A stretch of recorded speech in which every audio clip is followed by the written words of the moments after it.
뉴스 파헤치기 순서입니다. 박재성 변호사와 함께 오늘 파헤쳐볼 뉴스 첫 번째 소식. 경찰관이 나를 홀대한다. 옥천경찰서에서 40대 자살소동 사건입니다. 네. 듣기만 해도 황당무계합니다. 경찰관이 나를 홀대했다. 네. 혹시 그렇더라도 자살할 일입니까? 도대체 무슨 사건입니까? 경위부터 소개해 주십시오. 어제 아침 7시 43분쯤에 발생했는데요. 충북 옥천경찰서 3층에 한 40대 남성분이 가셔가지고요. 예. 창문에 걸터 앉은 상태로 이 그림에 나와 있는 것처럼요. 예. 한 2시간 동안 자살 소동을 벌이셨다고 합니다. 아니 경찰서는 공공기관이고 그런데 일반인들이 아무나 출입을 할 수 있는 건가요? 어떻게 들어갔나요? 그러니까 1층부터 이분이 이제 택시를 타고서 경찰서까지 오셨고요. 예. 그냥 직원을 따라서 같이 그냥 1층, 2층, 3층까지 올라가신 거예요. 직원 따라서 들어갔다. 네.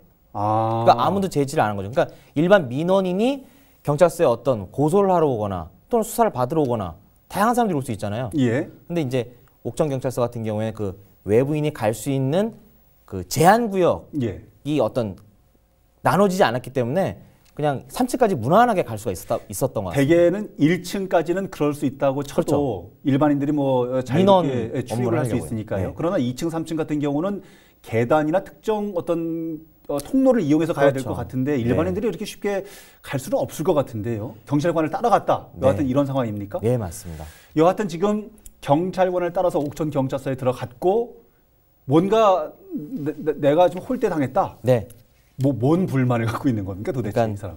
이분이 거기서 하신 말씀이요. 예. 자살하고 싶다. 나를 소홀하게 대했던 경찰들에 대해 조치를 해달라라고 하면서 뭔가 이렇게 논리적으로 딱 이해가 되는 그 예. 문장은 아니었던 것 같아요. 약간 횡설수설하는 그런 말씀이셨던 것 같은데요. 아, 그럼 약간 제정신이 아닌 부분도 있을 수 있겠네요. 여하튼 네. 상황이. 그 결국 이제 서장 면담까지는 요구했지만 이제 받아들여지지는 않았죠. 서장 면담을 요청을 해요? 예. 그 한 경찰관의 말에 따르면 예. 이분이 지난해 직장에서 해고를 당하셨대요. 아하. 그래서 그 해고 당한 것이 이제 잘못했다. 일종의 부당해고다라는 예. 취지로 경찰서를 찾아갔는데 사실상 이 부당해고는 경찰서가 아니고 노동위원회를 가야 돼요. 노동위원회나 뭐 지방노동사무소. 예, 맞습니다. 일단 출입처가 달라졌네요. 예, 그러니까 주소를 잘못 가신 거죠. 그렇죠, 근데 그렇죠. 거기 경찰서에 가셔서 뭔가 만족스러운 답변을 못 들으시니까 뭔가 불만을 계속 가졌던 것 같아요. 아하, 본인이 그 해결하고 싶어하는 어떤 뭔가 해답을 가지고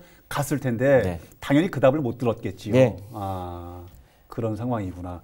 답답한 일입니다. 그 얘기를 듣자 하니 자살 협박 사례가 이 양반이 지금 이게 처음이 아니라고 그러던데요. 그러니까 문제는 사실 그거예요. 그러니까 일회성이라면은 얼마나 힘드셨으면 그렇죠. 그러셨을까. 아하. 좀 마음에 상처를 받으셨나 보다. 이해가 가지요. 그런데 작년 8월부터 지난 10일까지 예. 지난 10일이면은 엊그저께. 예, 맞습니다. 예, 작년 8월부터 예. 거의 1년입니다. 네. 예. 83차례에 걸쳐서요. 112에 전화를 거셨다고 합니다. 근데 83차례. 예. 근데 근데 예. 내용도 좀 이게 딱 와닿지가 않아요. 내가 지금 누군가 대화를 나누지 못하면 나는 죽을 수도 있다. 이게 무슨 그러니까 112는 보통 이야. 뭐 긴급 출동을 범죄 그렇죠. 신고하려고 하는 거잖아요. 그렇죠. 그리고 시급 한시를 1초를 다투는 그런 상황에서 전화를 하는 거잖아요. 그렇죠. 그게 괜히 엉뚱한 그 장난 전화하지 말라는 거잖아요. 그렇죠. 그렇죠. 그런데 맞습니다. 이거를 83차례나 하셨는데요. 경찰 쪽도 난감했죠. 그렇죠. 그 전화를 다 받아주신 거예요. 근데 이렇게 전화를 하던 와중에 급기야는 이렇게 어제 찾아와서 소동까지 벌이는. 예, 맞습니다. 말도 안 되는 사람이구나.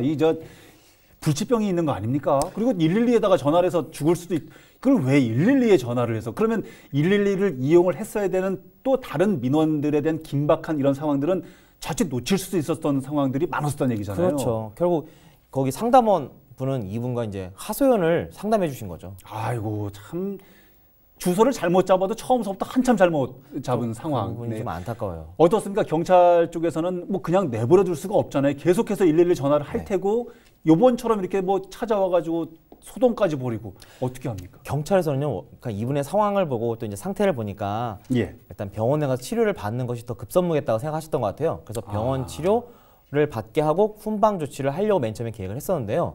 훈방 조치까지 해주려고. 근데 지금 83차례에 걸쳐서 이렇게 지속적으로 112에 전화를 했었던 점, 그리고 급기야 이렇게 경찰서에 방문해서 소동까지 벌였던 점을 봤을 땐 죄질이 가볍지 않다라고 봐가지고요. 형사 사법 처리를 하는 방향으로 지금 그렇습니까? 예, 가닥을 잡은 것 같아요. 그 대개는 아까 그 약간 정신이 오락가락하는 듯한 진술을 이제 했던 점 같은 거를 미뤄봤을 때 참작이 될지는 모르겠습니다만은 대개 이런 경우는 어떤 조처를 받게 되는 겁니까? 처벌 수위 같은 경우?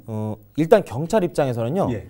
자살 소동을 하기 위해 이 경찰서에 무단으로 침입을 했단 말이에요. 그렇죠. 그래서 건조물 침입죄로 일단은 구성을 하려고 하고 있고요. 예. 또 80여 차례 걸쳐 112 신고를 한 것은 공무집행 방해 쪽으로 지금 검토 중이라고 합니다. 공무집행 방해. 제 생각으로는 이건 저희 개인적인 예. 생각입니다만 네네. 지난번에도 방송에서 말씀드렸듯이 공무집행 방해죄는 직무를 집행하는 공무원에 대해서 폭행 또는 협박을 하는 거예요. 그렇죠. 폭행 또는 협박. 근데 본인이 자살하겠다는 거잖아요. 그렇죠. 그리고 전화를 해서 그 안내하시는 분한테 뭐 협박을 했다면 모르겠지만 그게 아니라 나 지금 죽을 것 같아요. 뭐 어때요? 이런 얘기를 한다고 해서 그렇죠. 내 힘든 걸 토로한 거니까. 폭행 협박이란 제 생각에는 해당이 안 될 것 같아요. 그 포인트가 약간 좀 그래서 다릅니다. 제가 좀 법을 찾아봤더니만 예.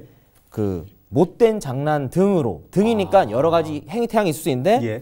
공무 수행 중인 자의 업무를 방해한 사람을 경범죄 처벌법에서는 그 20만 원 이하의 벌금 또는 구류 과료에 처하도록 돼 있어요. 그러니까 수위는 좀 낮긴 합니다. 처벌은 가능한데 수위는 좀 낮은 걸로. 맞습니다. 그런 상황이군요. 네.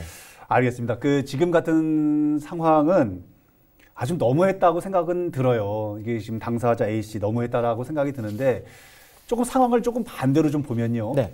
A 씨 같은 경우가 많을 거란 말이에요. 많습니다. 살면서 여러 가지 힘든 상황들이 있을 거고 누군가하고 대화가 필요한 사람이 있을 것이고 상담이 필요한 경우도 있을 건데 우리 사회 112 외에 상시로 나의 힘들거나 어려운 상황들을 전화를 상담을 받을 수 있는 이런 곳들이 좀 있는지요? 예, 있습니다. 그 자살 예방 핫라인이라고 해가지고요. 예. 국번 없이 1577-01999로 전화하시면 상담을 받으실 수가 있고요. 예. 희망의 전화라고 해서 국번 없이 129번을 전화하시면 역시 또 상담을 받으실 수가 있습니다. 예.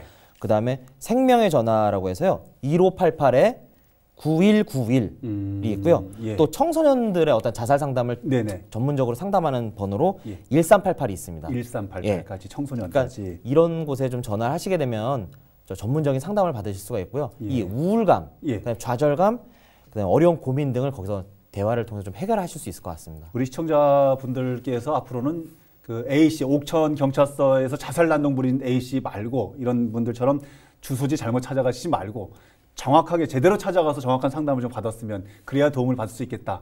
이런 생각이 드는군요. 알겠습니다. 경찰관들도 힘들고 어려운 일 많습니다. 왜 경찰관들 자꾸 괴롭히고 그럽니까? 혼자 열심히 한번 해결해 보려고 노력을 해보고 그래도 안 될 때 손을 좀 내밀었으면 좋겠고요. 우리 사회에서도 좀 따뜻한 이런 관심과 배려 이런 부분들이 좀 필요한 시점이 아닌가 생각이 들고요. 복지 정책 이런 부분도 좀 많아졌으면 좋겠다는 생각을 해봅니다.